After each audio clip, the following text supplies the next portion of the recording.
In my experience, if the politicians take the piss, and what I mean by that is carry on regardless, despite telling us to live a completely different existence, they're going to get caught out and people are going to react.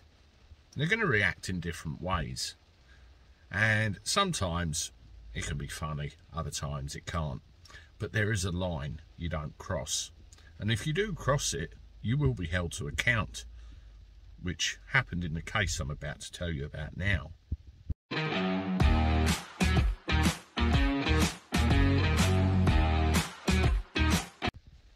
How do everyone? Welcome back to the channel for a Monday. Hope you're doing all right. Had a really good live chat this afternoon. Record-breaking numbers, really pleased to see it. And it's a very powerful thing with this thing we call social media, where everybody can get together and air their views and everything else. Wonderful, wonderful times. Well, social media can also be a bit of a bad thing as well. If we turn our attention to Facebook a second, for example, we have this thing, you know, where people go on there, they contribute and they voice their opinions. That's fair enough, but every now and again there's a line to be drawn which you shouldn't really cross. After it came out in the media about Boris Johnson's parties that he was involved in, being a quizmaster, for example, people were outraged. And one of the things I saw on Facebook was a fake Facebook page inviting people to a Christmas bash at 10 Downing Street. I must admit, I gave a wry smile at that and thought, well, it's predictable, really.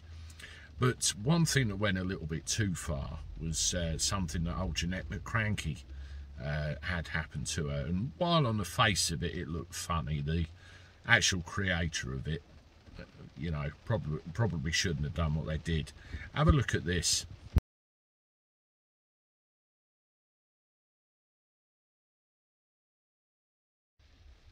Yes, it was a fake Facebook page inviting people to a fake Hogmanay party around Nicola Sturgeons' house, where he went a little bit too far, of course.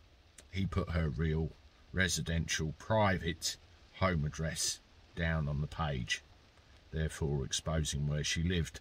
Not a very wise move, really, particularly if you've got some people with certain intentions, like I reveal on other videos today, that might have wished her ill will and gone round there.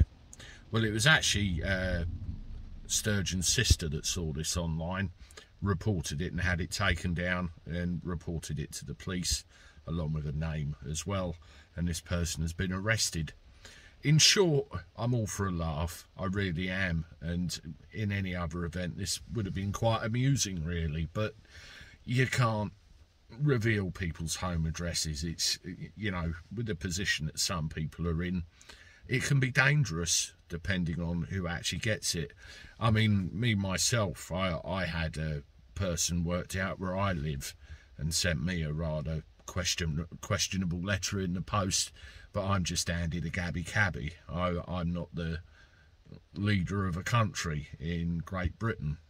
There's a bit of a difference, but the same principle applies. There are people out there that, you know, shouldn't know where people live, really, if they can help it. And this person has been held to account, and I'm afraid rightly so in this place. That address should not have been put on there, despite what we do think. It really shouldn't. Let me know what you think. Do you agree with me? Do you disagree with me? That's just my opinion. Yes, funny, but shouldn't have happened like that, and certainly shouldn't have had her address on there. Anyway, I'm off. I'll see you shortly with another one. Toodaloo.